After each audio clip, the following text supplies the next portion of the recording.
Dancing with the Dragon by Joe Weber. Knifing through the calm seas off the coast of Southern California, USS Abraham Lincoln and her battle group turned into the wind for the last aircraft launch of the evening. High above the Nimitz-class supercarrier, a luminous commander's moon dominated a black canvas splashed with millions of twinkling stars. Except for a few isolated thunderstorms in the Southern California operating area, the balmy night was perfect for carrier training exercises. The slippery flight deck, dangerous enough during the day, but extremely hazardous during night operations, was alive with airplanes, tow tractors, yellow-shirted aircraft directors, and green-shirted aviation bosun's mates prepping the two forward catapults. Bathed in a soft haze of red floodlights, shadowy figures with yellow flashlight wands carefully guided pilots around the crowded maze of airplanes waiting to taxi to the catapults.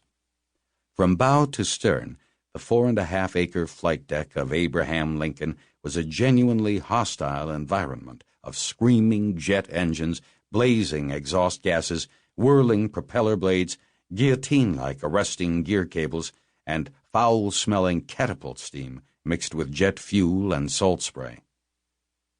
Listening to the low whine of his two jet engines, Lieutenant Commander Sammy Bonello saw two wands of light suddenly flash on in front of his plane. The time had arrived. No turning back now. Following the taxi director, Bonello released the Super Hornet's brakes and taxied his sleek two-seat FA-18F across the jet blast deflector behind the starboard bow catapult. Despite all my years as a fighter pilot, these night carrier operations still give me the creeps, he thought. Unlike day operations, when pilots can visually and viscerally tell if a catapult shot is good, night operations rob aviators of critical visual cues. When the catapult fires, the pilot accelerates under heavy G-forces straight into a seemingly endless black hole. The sensation is an eerie feeling of being completely at the mercy of fate. To say the least, night catapult shots and landings, traps, on the boat, are character-building exercises. Manning the back seat of the supersonic twin-engine strike fighter, Lieutenant Commander Clarence "Chick" Fawcett went through his checklist and then gazed across the busy flight deck. Even with the additional anxiety of night operations, Bonello and Fawcett could wring the best from the Super Hornet's combination of performance and firepower.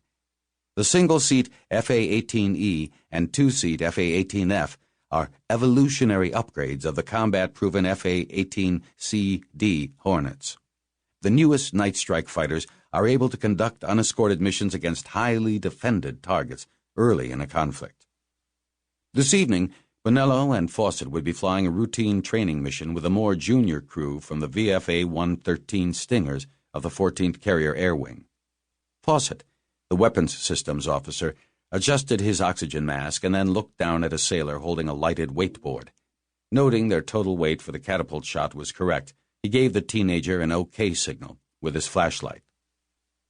"Is a confirmation on 60,000 pounds? Chick glanced at his kneeboard. "Looking close this evening."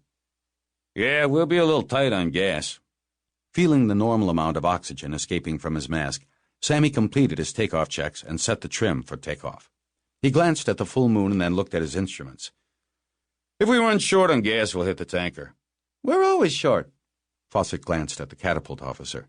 "That's what makes this so damn much fun." Sammy adjusted his helmet visor. "If we lose an engine, I'm going to concentrate on the HUD. You back me up." The heads-up display could easily spell the difference between a deadly crash and a successful single-engine landing back aboard the ship. Projected at eye level on the windscreen, the HUD provided the pilot with his plane's angle of attack, airspeed, attitude, and rate of climb. "Roger that." Fawcett checked the status of their wingman. "Ham's gone into tension. Looks like a go."